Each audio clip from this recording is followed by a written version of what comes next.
Me han pedido hablar sobre la familia, en particular padres, en esta mañana. Eh, y antes de entrar en el tema, quisiera abordar algunas de las ideas que a lo mejor entran en la mente cuando uno escucha eso. Yo no soy padre, entonces este mensaje no me aplica. Eh, Tranquilo, o sea, toda la escritura es útil, toda la escritura es santificador. Y aunque tú no eres padre, tú conoces a padres que necesitan que usted le anime a vivir conforme a la escritura. Así que, por favor, no piensen si eres una persona que no tiene hijos, de que estas porciones de la escritura no te aplican, porque seguramente sí. Honestamente, revisando un poco lo que quisiera presentarles en esta mañana, la mayoría de lo que vamos a ver tiene más que ver con cómo ser un buen cristiano, cómo ser un buen líder, principios que se aplican a todos nosotros. La otra pregunta que podría entrar en la mente es, Josías, tienes apenas tal vez unos 40 años, ¿cómo vas a enseñarnos de cómo crear a tus hijos cuando los tuyos apenas están llegando a ser teenagers? Vengo no como un experto que lo haya hecho, vengo como un padre que está buscando la escritura porque yo necesito ser un buen padre. Entonces, por favor, tómenlo así. Y por último, lo que quisiera presentarles en esta mañana es simplemente lo que enseña la escritura. Hay muchísimas estrategias, hay muchísimos libros que se han escrito sobre cómo crear a los hijos. Eh, y cada uno tiene su enfoque, cada uno tiene su punto de vista.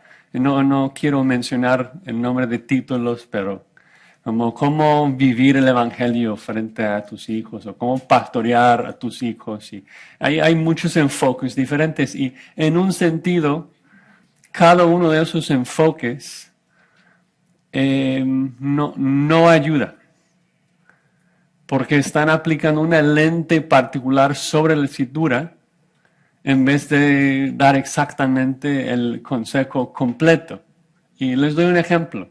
Si tú crees que como padre tu deber es predicar el evangelio a tus hijos y vivir digno del evangelio, y eso es como tu único deber tiene que ver con el evangelio y que tus hijos sean salvos. Muchas veces padres que piensan así dicen, bueno, o sea, mi hijo se ha rebelado, mi hijo ha desobedecido, entonces, ¿qué nos enseña el evangelio? ¿Cómo es de que Dios nos trata cuando pecamos? Y entonces el padre dice, bueno, hay que perdonarlo, hay que abrazarlo, hay que amarlo, hay que mostrarle misericordia, hay que mostrarle compasión, porque eso es el evangelio, de que nosotros que somos pecadores, nosotros que estuvimos muertos en nuestros delitos y pecados, Dios nos perdonó. O sea, Dios de manera sacrificial nos buscó, nos limpió de todo nuestro pecado y ahora nos adopta como sus hijos y nos bendice y nos ama y quiero hacer eso con mis hijos. ¿Cuál es el problema? Que la escritura no solamente nos dice que debemos amar a nuestros hijos y mostrarles compasión, también nos dice que debemos disciplinarlos. También dice que debemos aplicar la vara para alejar la necedad de ellos. Entonces, lo que quisiera hacer, y obviamente no va a ser en ninguna manera exhaustiva, vamos a ver unos temas, pero la idea es simplemente tratar de tener un enfoque bíblico y punto, no traer otro enfoque extra bíblico, simplemente pensar qué es lo que la escritura nos enseña acerca de cómo criar a nuestros hijos y cómo ayudar a otros a criar a sus hijos. ¿Sí? Bueno, tengo solamente 2 consejos entonces en esta mañana.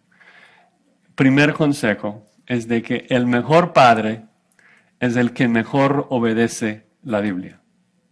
¿Sí? No complicarlo. El mejor padre es el que mejor obedece la Biblia. ¿Sí? El padre más santo es el que más agrada a Dios. Y entonces vamos a empezar con tal vez uno de los versículos más obvios que hablan de la crianza de los hijos en Efesios 6.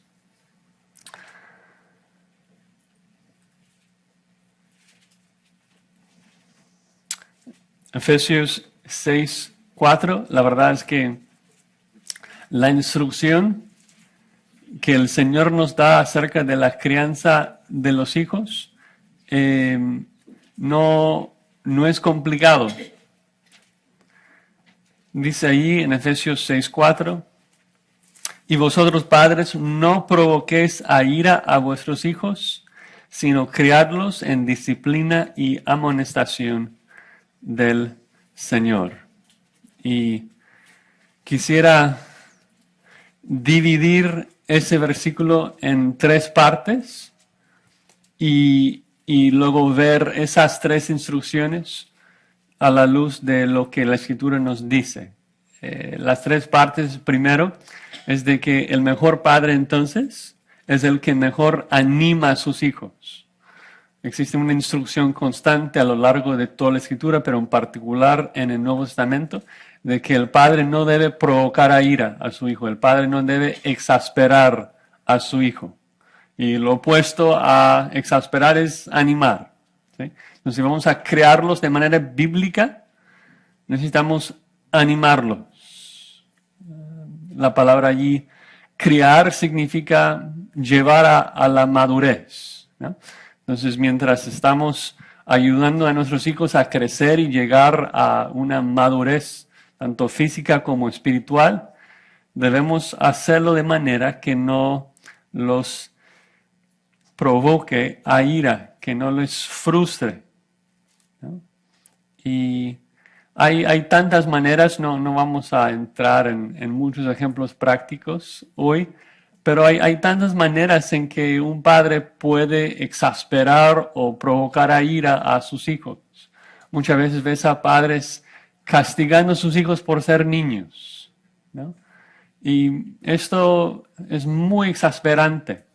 El niño no sabe cómo moverse todavía.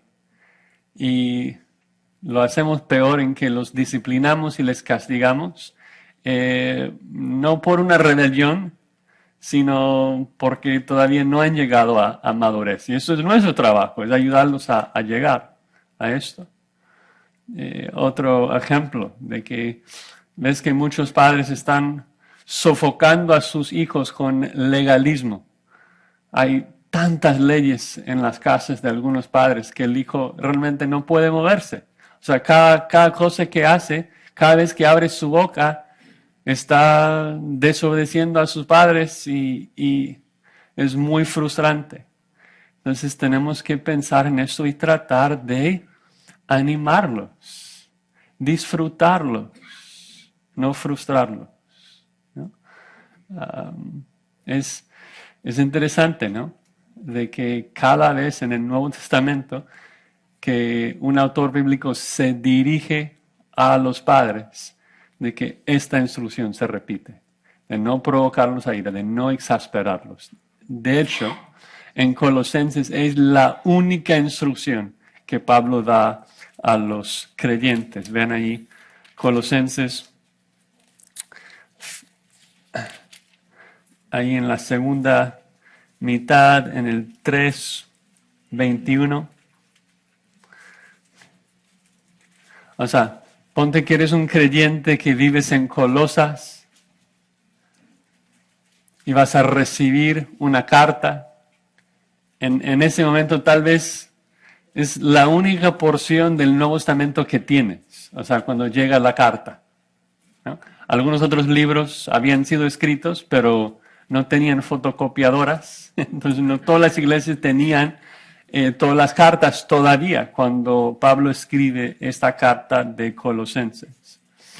Y quiere Pablo ayudar a los padres a criar a sus hijos de manera que honre al Señor. Y dice Colosenses 3:21, padres, no exasperéis a vuestros hijos para que no se desalienten. Y luego 22, siervos. Oye, pero Pablo, necesito más que esto. O sea, es difícil criar a hijos. O sea, necesito más instrucción, ¿no? Dice, lo suficiente es buscar no exasperarlos. O sea, Pablo da por sentado de que uno tiene el Antiguo Testamento y la ley y la necesidad de instruirlos. O sea, Deuteronomio 6, la necesidad de disciplinarlos. Muchos proverbios hablan de esto. Pero en la aplicación de todos esos principios, o sea, el reto más grande en la mente de Pablo era no exasperarlos, no desalentarlos, ¿no? Entonces sí vamos a instruirlos, sí vamos a hacer muchas cosas, pero en la mente de Pablo una meta principal es que tus hijos estén alentados y no desalentados, que estén animados y no desanimados, ¿no? Entonces, piensa en esto en tu casa y piensa en esto en la casa de tus hermanos y pensar en cómo animar a los padres de nuestro ministerio, de animar más a sus hijos, ¿no? De que no sea gravoso ser el hijo de un cristiano. O sea, los hijos de padres cristianos deben ser los hijos más felices del mundo.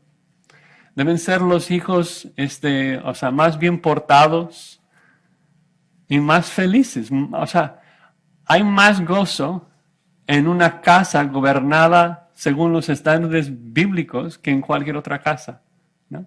Debe ser así, debe ser un gozo tener padres cristianos. Y muchas veces resulta lo opuesto.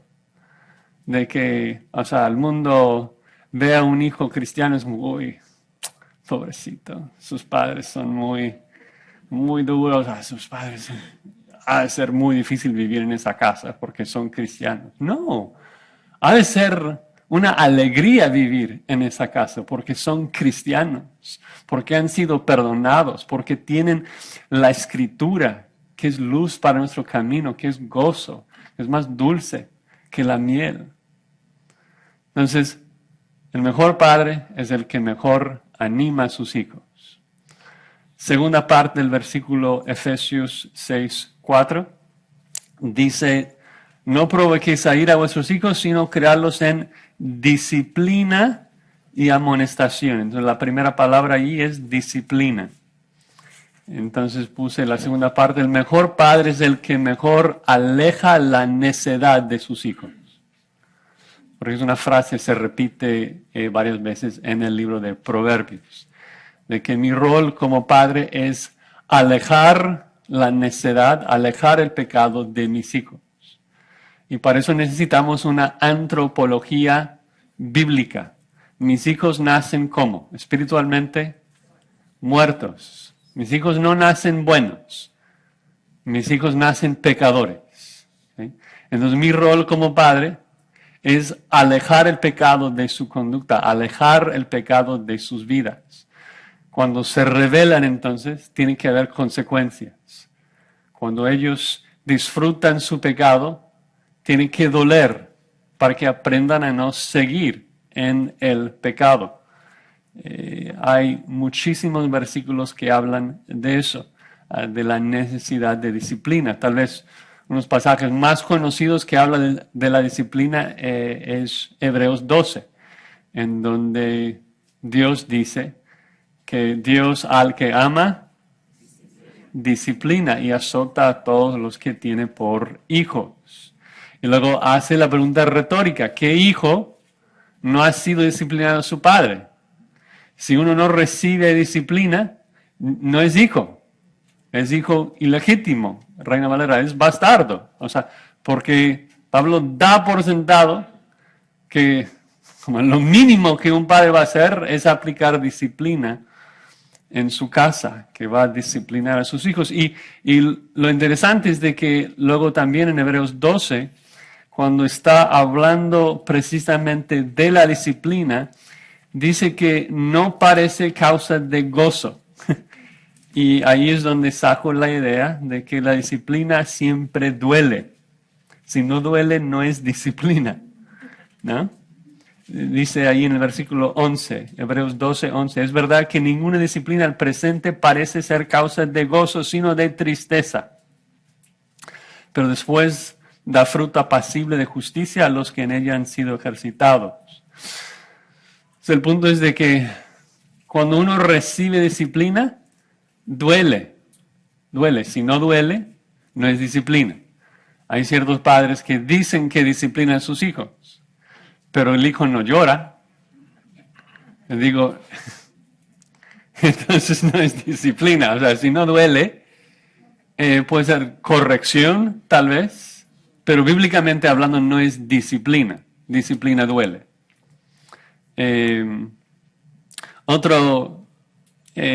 Otra manera tal vez de pensar en la disciplina sería ir a Proverbios y quiero que anoten algunos proverbios. No vamos a entrar en un estudio así muy profundo en todos los que voy a mencionar, pero tengo aquí tal vez unos 6 o 7 proverbios que hablan de disciplina. Pero quiero empezar con un versículo que muchas veces se saca de su contexto y se encuentra en Proverbios 22:6.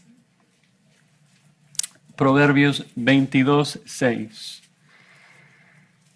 Y quiero como plantearles la idea de que probablemente hemos malinterpretado este versículo y darles un entendimiento de cómo yo lo entiendo. Proverbios 22:6 dice, instruye al niño en su camino y aun cuando fuere viejo no se apartará de él. Ahora, ¿cómo es de que ese versículo normalmente se entiende? Se entiende de que el su en el su camino debe ser su mayúsculas, de que es instruye al niño en su camino, o sea, los caminos del Señor, y aun cuando fuere viejo no se apartará de él. Entonces usamos el versículo como un ánimo de que si tú instruyes a tu hijo en los caminos del Señor, si le enseñas la Biblia, aun cuando esté viejo, o sea, va por lo menos regresar a la verdad. Y lo usamos como una promesa de parte de Dios, de que si soy fiel en enseñar a mi hijo la verdad de Dios, aún en el futuro, o sea, va a regresar. ¿Cuál es el problema con esa interpretación? Bueno, en el contexto de Proverbios 22 estamos hablando de la disciplina, estamos hablando del pecado del niño. De hecho, ahí en el versículo 15 del 22 dice, la necedad está ligada en el corazón del muchacho, mas la vara de la corrección la alejará de él. Y lo otro es de que, regresando al versículo 6, su camino en Proverbios no refiere al camino de Jehová. Si el autor quisiera decir de que es el camino de Jehová, entonces hubiera dicho el camino de Jehová. Jehová como antecedente no está ni cerca en Proverbios 22. Entonces, yo creo que un entendimiento mejor, cuando dice instruye al niño, primero instruir ahí ese verbo en hebreo significa criar, o sea, llevarlo a la madurez, o sea, cría al niño en su camino, y ese su se refiere al niño.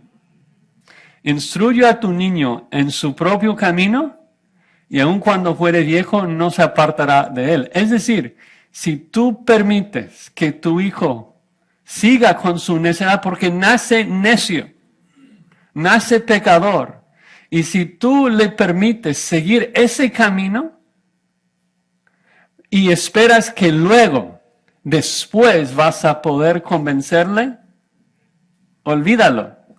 Si tú no alejas el pecado de tu niño cuando es niño, ese pecado se va a aferrar a su corazón por el resto de su vida. Es el punto del proverbio. Es una exhortación de disciplinar, de no permitir que nuestros niños vayan por su propio camino.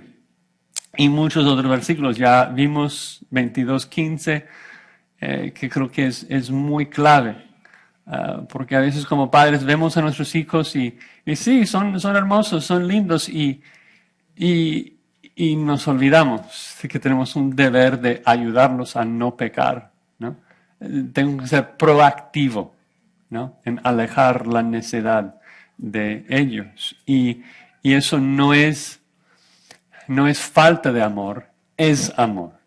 Es amor ayudar a mi hijo a ser menos pecador. Es amor ayudar a mi hijo a ser más como Jesús. De hecho, recuerdan ahí en Proverbios 13, versículo 24. El que detiene el castigo a su hijo aborrece, mas el que lo ama desde temprano lo corrige.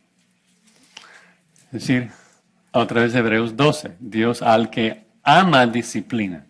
¿Por qué? Porque no nacemos santos. Y Dios dice en Hebreos 12 de que nos disciplina para que participemos de su santidad.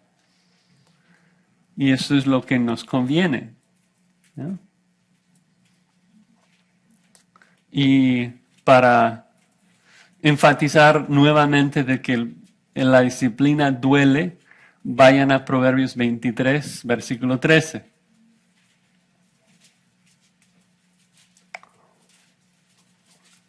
A lo mejor esto no funcionaría muy bien en nuestro contexto acá en California, pero escuchen.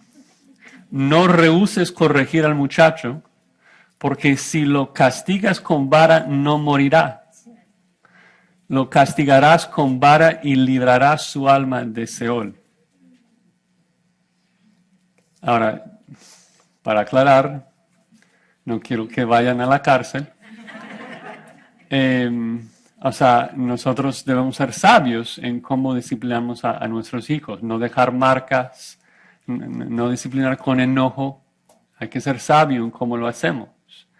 Pero el punto bíblico es de que duele mucho más el infierno que una consecuencia, ¿no? Entonces más vale disciplinarlo ahora y librar su alma de la ira de Dios, ¿no? Y por último, uno más, Proverbios 29, de que es una bendición también para ustedes como padres tener hijos disciplinados. A veces nos parece mucho trabajo, como que hoy tengo que disciplinarlo otra vez, en particular cuando son pequeños, o sea, es incesante, ¿no? Porque el niño no deja de pecar, como nosotros tampoco. Entonces, parece que cansa estar ahí tras él y corregir y disciplinar. Pero, o sea, cansa cuando tienen 3 o 4 años. Pero con el tiempo, o sea, un hijo disciplinado, o sea, te da descanso, te ayuda, ¿no? Proverbios 29, 15. La vara y la corrección dan sabiduría. Llegan a ser sabios, llegan a servir en la casa, llegan a ayudar. Mas el muchacho consentido avergonzará a su madre.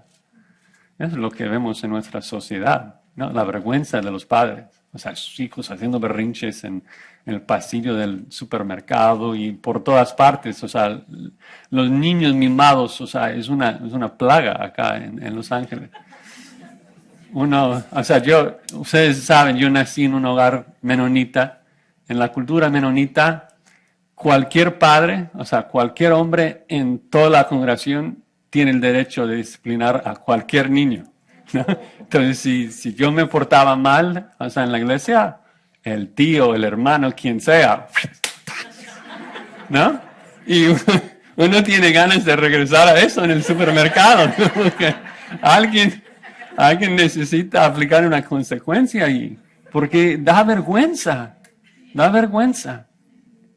Luego el versículo 17, por Proverbios 29, 17. Corrige a tu hijo y te dará descanso, dará alegría a tu alma. ¿Tú sabes por qué es difícil crear hijos? Porque tú eres pecador, porque yo soy pecador. ¿No? Claro, los hijos también, pero eso es su problema. La razón de que criar hijos es difícil para ti es porque tú no obedeces, porque yo no obedezco, ¿no? Porque si yo estuviera siguiendo la instrucción que Dios nos da, la promesa es de que sería una alegría, sería un gozo crear hijos. No sería frustrante ni para ellos ni para mí, sería un gozo, ¿no? Si estamos en la casa cantando himnos, sirviendo juntos, jugando juntos, eso no es difícil, eso es un gozo. Bueno, tercer elemento allí de Efesios 6, para repasar. Entonces el primer punto es de que el mejor padre es el que mejor anima, no exaspera. Segundo elemento, el mejor padre es el que mejor aleja el pecado de sus hijos, y ahora el mejor padre es el que mejor enseña a sus hijos, porque Efesios 6:4 nos dijo de que debemos criarlos en la disciplina y amonestación o instrucción. Y sí, desde el principio de la Escritura, uno de los primeros consejos, mandatos que la Escritura nos da es la de instruir a nuestros hijos. De hecho, si pensamos en el primer pacto, en un sentido que Dios da a una persona, tenemos el pacto que Dios hizo con Noé y sus descendientes, pero esto es algo como más universal. El primer pacto que Dios hace con un individuo es el pacto abrámico, que Dios escoge a Abraham. Y si nos preguntamos cuál fue el propósito de esto, ¿por qué es que con qué propósito Dios escogió a Abraham? Lo encontramos en Génesis 18, versículo 19. Génesis 18, 19. Para dar un poco de contexto, vamos a leer desde el versículo 16. Recuerdan allí en el contexto que hay 3 hombres que vienen a la casa de Abraham, Jesús y 2 ángeles. Los 2 ángeles bajan para Sodoma y Gomorra, recordamos lo que pasó con ellos, y luego Jesús queda allí conversando con Abraham. Y dice, los varones se levantaron de allí y miraron hacia Sodoma, y Abraham iba con ellos acompañándolos. Y Jehová dijo, ¿encubriré yo a Abraham lo que voy a hacer? Es decir, que voy a destruir a Sodoma y Gomorra. ¿Encubriré yo a Abraham lo que voy a hacer? Habiendo de ser Abraham una nación grande y fuerte, y habiendo de ser benditas en él todas las naciones de la tierra, porque yo sé que mandará a sus hijos y a su casa después de él, que guarden el camino de Jehová, haciendo justicia y juicio, para que haga venir Jehová sobre Abraham lo que ha hablado acerca de él. ¿Qué es lo que Abraham va a hacer? Abraham va a enseñar a sus hijos los caminos de Jehová. La familia de Abraham va a conocer quién es Jehová, y luego todos, generación tras generación, van a hacer lo mismo y van a llegar a ser una nación grande que me teme y me honra. ¿No? Eso es el rol de un padre, de enseñar a sus hijos la grandeza de Dios. En el libro de Éxodo vemos la Pascua y luego la pregunta. Oye, cuando tus hijos te preguntan, oye, ¿por qué estamos haciendo esto? ¿Por qué comemos esta Pascua? Tú le vas a decir a tu hijo, porque Dios nos sacó del pueblo de Egipto. Y le vas a contar de las maravillas y los milagros de Dios. Luego el pasaje clásico, Deuteronomio 6. Deuteronomio 6, comenzando con el verso 4. Lo llamamos el Shema. Deuteronomio 6, versículo 4. Oye Israel, Jehová nuestro Dios, Jehová es uno, o uno es. Y amarás a Jehová tu Dios de todo tu corazón, de toda tu alma, de todas tus fuerzas. Y esas palabras que yo te mando hoy estarán sobre tu corazón.